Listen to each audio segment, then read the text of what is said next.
Fala aí, galerinha do segundo ano do ensino médio. Espero que vocês estejam bem e tenham conseguido fazer aí as atividades que nós passamos para vocês da primeira semana do ciclo 1 do segundo bimestre. Agora nós estamos começando a segunda semana e gostaria de deixar algumas orientações para vocês fazerem essa semana, tá? Primeira coisa é assistir a esse vídeo aula aí, e depois de assistir essa videoaula você também vai ler as páginas 14 a 20 do caderno 7 de vocês aí. Ainda falando do caderno 7, o capítulo 1, agora as páginas 14 a 20. E depois de fazer essa leitura, também fazer os exercícios das páginas 22 e 23. Eu gostaria que vocês fizessem esses exercícios. Lembre-se, essa semana tem participação no fórum, né? Participem lá no fórum, se não me engano já é agora na segunda-feira, então vamos participar aí do fórum e vocês vão responder para mim por que o nome unificação tardia. Por que tardia, né? Nesse processo de unificação, então eu gostaria de saber por que o nome unificação tardia. Tá legal, gente? Então fiquem atentos aí. Na quinta-feira eu vou postar também para vocês aí já os gabaritos das questões que eu pedi para vocês fazerem. Certo, gente? Então vamos lá. Hoje nós vamos falar um pouquinho, então, desse processo de unificação tardias, né? E também da Comuna de Paris. Esse é o índice da nossa aula. Vou voltar um pouquinho a falar sobre liberalismo e nacionalismo, as unificações tardias e, por último, a Comuna de Paris. Nesse quadro você vê a diferenciação entre liberalismo e nacionalismo. Já tínhamos falado um pouco sobre isso.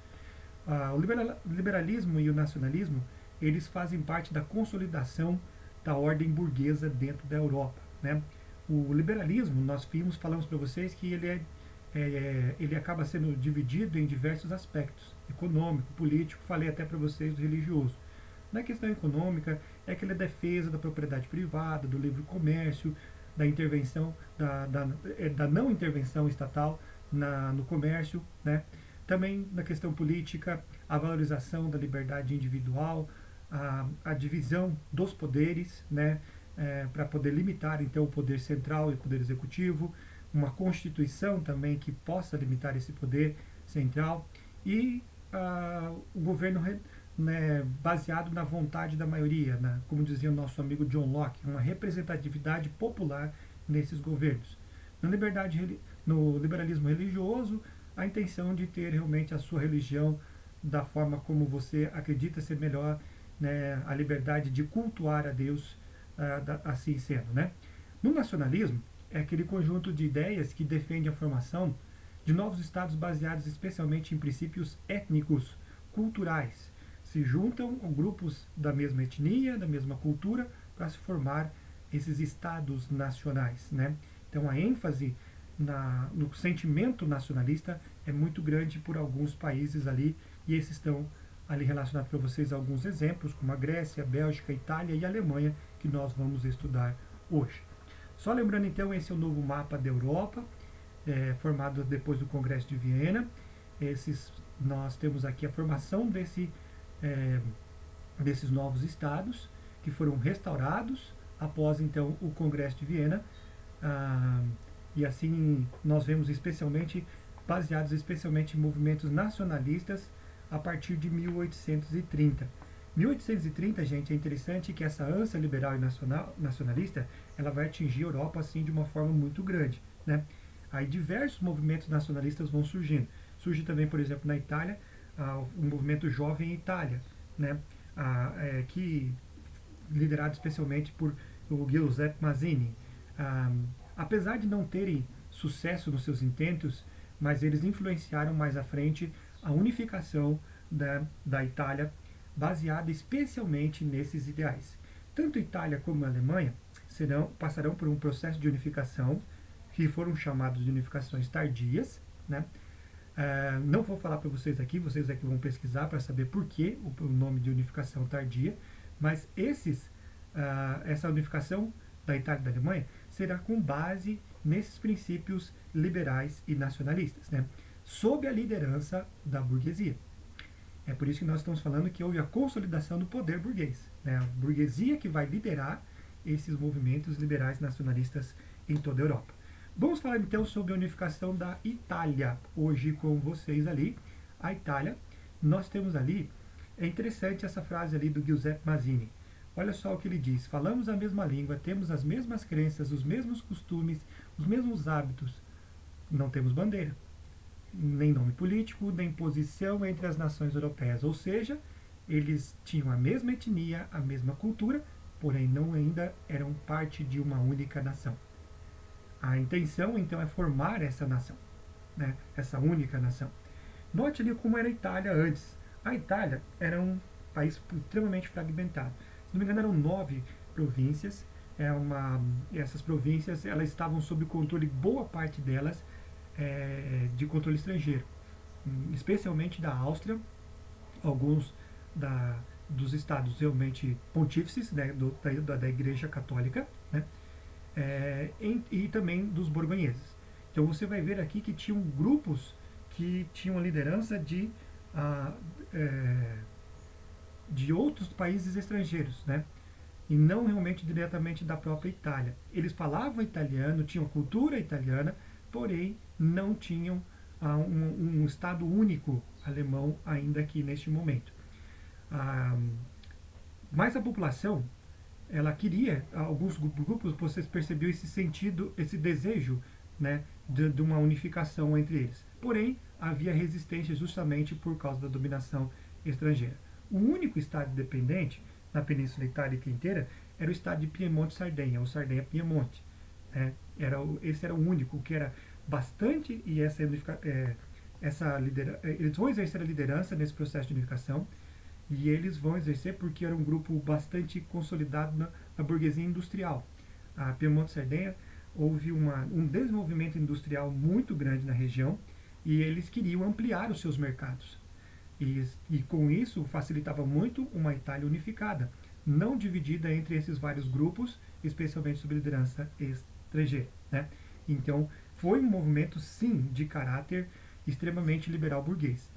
É importante eu mencionar para vocês aqui que houve a influência também, gente, do movimento dos carbonários. Os carbonários, eles eram uma sociedade secreta, com base ali especialmente na maçonaria. Ah, eles estiveram ligados à maçonaria provavelmente, e eles atuaram em diversos países da Europa. E esse movimento também tinha ênfase liberal e nacionalista. O grupo Jovem Itália tinha os carbonários em suas fileiras, né, para você ter ideia. Então, houve a influência desses grupos? Sim, com certeza. Nós não podemos destituir essa influência no processo de unificação, especialmente aqui da Itália. Então, como eu havia falado para vocês, a liderança aqui vem justamente do reino de Piemonte e Sardenha. Nós vamos ter aqui a liderança especialmente do presidente do Conselho de Estado piemontês, que era o Camillo Benso, chamado de Camille Cavour, né, ou Conde de Cavour. Ele é Camille Cavour. O Cavour vai ser um dos líderes desse movimento de caráter nacionalista, nós falamos ali, e liberal burguês. O principal nome desse movimento foi o chamado movimento Risorgimento, né, que é o ressurgir do pensamento, especialmente de uma nova Itália, de um império romano, não falando de império, mas de uma nação romana, como realmente eles desejavam, né? Como ministro do rei Vítor Emanuel II, o Cavour ele vai articular politicamente esta unificação, certo? Então é interessante aqui que ele vai fazer aqui. Ele vai para tentar, como os reinos estavam divididos sobre esse pensamento, sobre a dominação estrangeira, ele então bola uma forma de tentar unificar os reinos italianos, né? E essa forma vai ser especialmente através de encontrar um inimigo comum. Adivinha quem vai ser esse inimigo comum? A França, liderada por Napoleão III, né? Então, ele vai fazer inicialmente um acordo secreto com o Napoleão III, aonde eles estariam, né, guerreando contra a Áustria, para que assim pudessem tirar a influência austríaca nos reinos mais importantes, que eram os reinos do norte. Então, conseguem a vitória sobre a Áustria, isso inicialmente aqui, as regiões italianas controladas pela Áustria, agora vão ser destituídas, né, não, e haverá então a união desses estados. Faltavam os estados do sul. E aí entra uma figura bem importante, que é a figura de Giuseppe Garibaldi. Esse mesmo camarada que lutou aqui no nosso país, no Brasil, no que nós chamamos de Guerra Farroupilha, lá quando nós temos as guerras regenciais, as revoltas regenciais. Giuseppe Garibaldi, ele foi um dos principais agentes, até chamado de herói de dois continentes, justamente pela sua atuação, tanto aqui no Brasil, como também na Itália, nesse processo de unificação. E o Giuseppe Garibaldi, ele era um líder revolucionário que vai atuar agora especialmente na tentativa de unificar os estados do sul. Né? Após vencerem a Áustria neste momento, eles vão tentar agora então tentar unificar a Itália vindo a partir do sul. E Giuseppe parte para fazer isso. Os seus comandados eram chamados de camisas vermelhas e ele vai tentar constituir um grupo muito forte, 1.000 voluntários inicialmente, e esse grupo vai crescendo cada vez mais, e a principal agora a razão deles de existência era tirar a influência dos franceses. Primeiramente tiraram dos austríacos, agora eles precisavam tirar a influência dos franceses de dentro da Itália, especialmente da dinastia Bourbon, que se localizava no sul da Itália. E aí, né, agora tem o inimigo comum. O inimigo comum é a França, né? Então precisamos vencê-los. E eles vão conseguir, então, derrotar os franceses e assim aclamam Vítor Emanuel II como rei da Itália, unificada em 1860. Faltam apenas agora os estados pontífices, os estados que eram sob o comando da Igreja Católica. E essa foi chamada de a questão romana, né? Nesse conflito, a questão romana, pelo domínio dos estados pontífices, disputado pelo Estado e pela Igreja, vai acontecer então a vitória depois disso somente em 1870, quando Roma vai ser anexada após a chamada após uma invasão nos estados pontífices e a derrota dos estados pontífices pelas forças liberais nacionalistas lideradas por Giuseppe Garibaldi e Camille Cavour, né? A diferença entre os dois é que Camille Cavour ele era republicano, enquanto o Camille Cavour ainda era um monarquista, defendia as ideias de Vítor Emanuel. Então a diferença maior ficou entre esses dois. Ficou justamente no que aconteceria depois da unificação da Itália concernente às ideias que tinham os dois. A ideia de Camille Cavour vai ser a seguida, né? Vítor Emanuel III vai ser estabelecido como rei, Vítor Emanuel II será estabelecido como rei da Itália, e com isso vai se perdendo ainda mais o apoio desses de Giuseppe Garibaldi, que era um republicano. Interessante, gente, que essa unificação da Itália vai fazer com que os reinos do norte se transformem cada vez mais em reinos industrializados. Liderados por Piemonte, eles vão se transformar em uma região bastante industrializada. Até hoje, essa é a região mais forte dentro da Itália.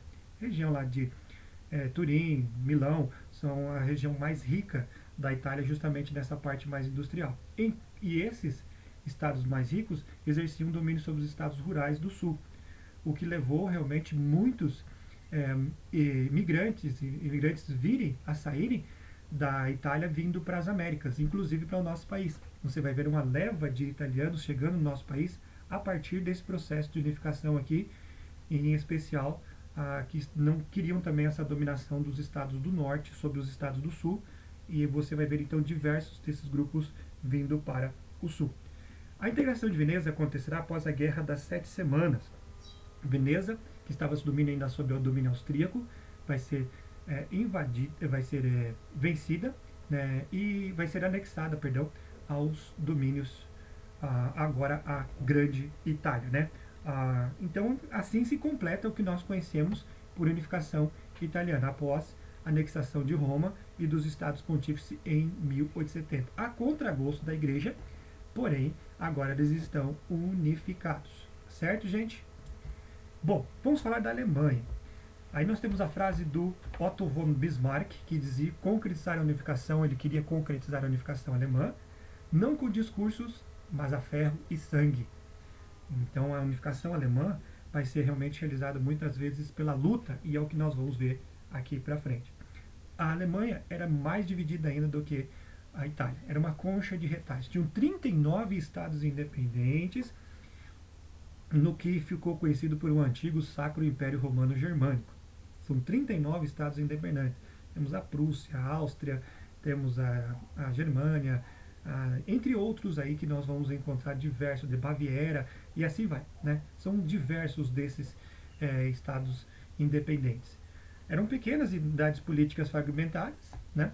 E os únicos dois mais industrializados e exerciam domínio sobre os outros eram a Áustria e a Prússia. Eles eram os únicos independentes e que realmente dominavam os outros pequenos estados.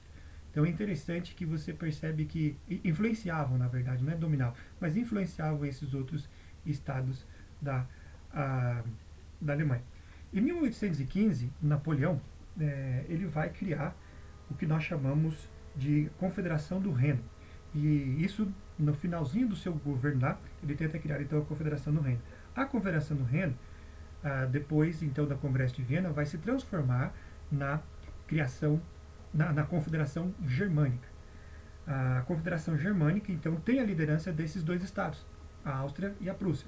A Áustria, ela era anti-unificação da Alemanha e queria basear-se ainda na sua própria monarquia antiga, pensando especialmente no fortalecimento da monarquia, até realmente com um viés absolutista. A Prússia, por sua vez, ela era pró-unidade ou pró-unificação da Alemanha e tinha muitos valores burgueses estabelecidos dentro do seu grupo. E esta Prússia é que vai liderar o processo de unificação da Alemanha, como nós vamos ver daqui a um pouquinho. Facilitou e ajudou muito nessa questão de unificação essa política econômica chamada Zollverein. A Zollverein, que é uma política econômica em que eles criaram uma liga aduaneira, que vai eliminar todas as barreiras alfandegárias entre os estados alemães, com exceção da Áustria, que não queria essa unificação. Né? Então, eles eliminam os impostos, a mudança de impostos para cada um desses estados. Então, cria-se uns impostos únicos para esses estados, para esses diversos estados. Isso é o primeiro e grande passo na unificação da Alemanha. Né? Bem interessante que essa padronização, nós vamos ver agora aqui, que vai gerar o quê? Padronização das tarifas, que eu acabei de falar para vocês, dos impostos. E isso vai desenvolver cada vez mais o capitalismo dentro da Alemanha, especialmente através do extrativismo mineral, das jazidas de carvão riquíssimas dentro da Alemanha até os dias atuais. Né? A industrialização de base vai crescer também muito nesse também, e vai se criar um sistema de transportes através das ferrovias que vai se fortalecer bastante dentro da Alemanha. Então você percebe que esses estados vão se preparando para uma unificação, com exceção da Áustria.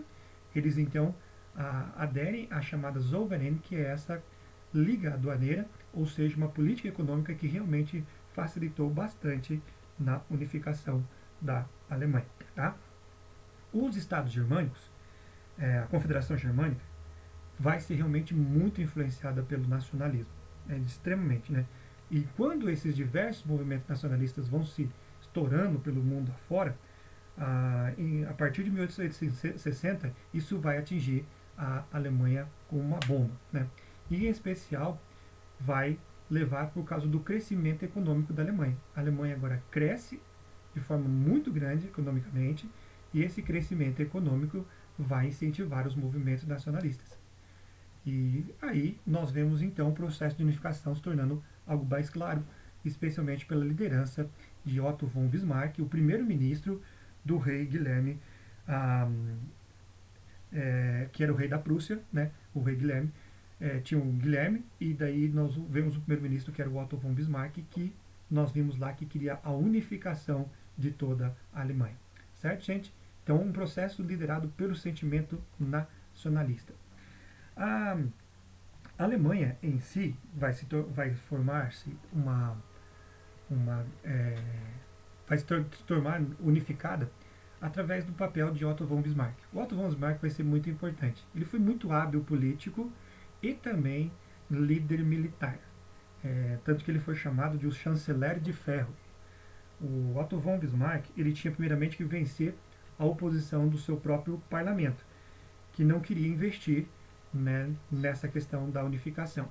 E ele consegue convencê-los de que precisavam investir, por exemplo, na máquina de guerra prussiana. E eles investem bastante nisso, e ele consegue vencer a resistência do parlamento, a partir de que investimentos vão ser agora transportados para se formar um grande exército prussiano. E esse exército vai ser formado, né? Depois disso, outra coisa que ele vai investir também, especialmente no sentimento nacionalista.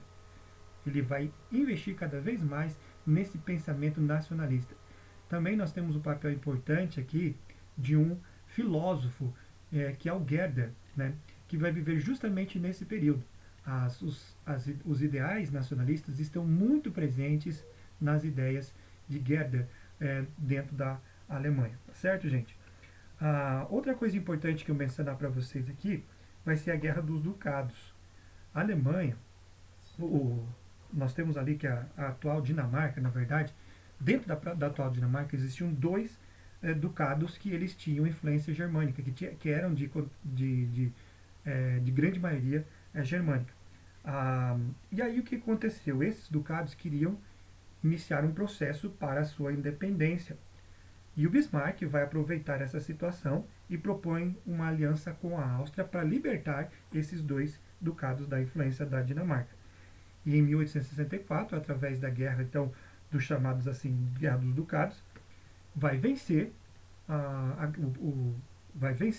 então, e fazer com que esses estados se tornem independentes da Dinamarca. Então, a vitória austro-prussiana aqui nesse momento vai ser importante. Ele prega uma aliança entre a Áustria e a Prússia para poder libertar esses dois ducados da Dinamarca. Já, gente, outra coisa importante aqui que nós vemos é a formação do que nós chamamos de Confederação Alemã do Norte. Ela vai ser formada depois da Guerra das Sete Semanas. Essa Guerra das Sete Semanas, que foi um conflito um conflito ali entre a Áustria e a própria Prússia. As forças austríacas, elas em pouco tempo acabam sendo vencidas pelas forças prussianas, que agora estavam bem mais desenvolvidas. E aí nós temos então a formação do que nós chamamos de Confederação Alemã do Norte. Faltavam ainda também os estados do Sul, que recusaram-se a aderir a esta aliança. E novamente a estratégia do inimigo comum vai ser utilizada. E o inimigo comum novamente vai ser a França, né?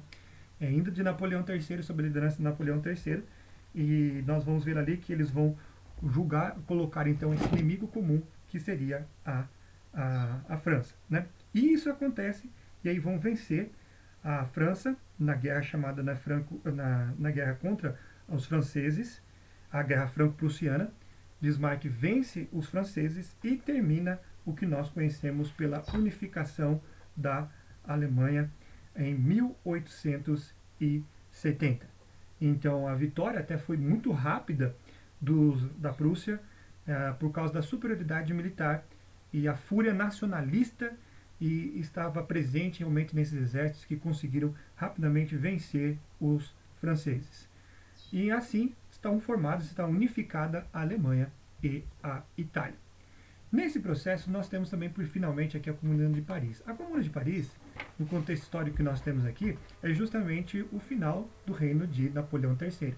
Napoleão III, após a derrota na Guerra Franco-Prussiana, ele vai perder muito da sua credibilidade. E a França estava numa situação terrível, uma desordem política, a pobreza era muito grande, fome, humilhação do povo francês. É nesse contexto que surge um movimento popular, né, formado por operários da Internacional Socialista. E esse foi fundado, entre outros, aí, pelos pensamentos influenciados pelos pensamentos de Karl Marx e Friedrich Engels nas ideias, né, socialistas que nós já comentamos com vocês aí. Esses movimentos operários começam a surgir dentro da Europa toda. E esse é o movimento que vai acontecer dentro da França. E esse movimento tinha como compromisso afastar o controle conservador do Estado francês. Eles não queriam mais esse Estado conservador, Estado absolutista, com viés absolutista dentro da França, de acabar de vez com o Estado conservador dentro da França. Né? E esse governo popular ficou conhecido então como a Comuna de Paris, né? Porque em 1871 eles vão tomar as ruas de Paris e vão formar um governo popular que ficou conhecido como Comuna de Paris, e eles pretendiam instituir a primeira experiência ali com autogestão, né? Democrática, um governo de trabalhadores, e esse povo, o povo mesmo seria o poder. Ou seja, seria uma revolução socialista. Né? Então essa foi a intenção dentro da Comuna de Paris. A Comuna de Paris, ela acabou não dando certo, ela acabou realmente sendo é, vencida, especialmente pela República, né, pelos republicanos que se haviam estabelecidos, liderados ajudados pelos burgueses, que vão vencer, vão destituir essa Comuna de Paris dentro da França. Dizem que essa comuna foi derrotada, então, por essas tropas do governo, alimentadas pelos burgueses e pelo pensamento republicano, e as pessoas que participaram delas, mais ou menos 30 mil delas foram mortas, e outros desses operários foram mortos, e aproximadamente 70 mil acabaram até exilados, vendo que realmente foi um movimento muito forte. Inclusive, essa parte de Comuna de Paris caiu no vestibular por várias vezes, e é um assunto bem frequente nos nossos vestibulares aí. Só, joia, gente? Espero que vocês consigam entender e tenham uma boa semana. Um grande abraço para vocês. Até mais.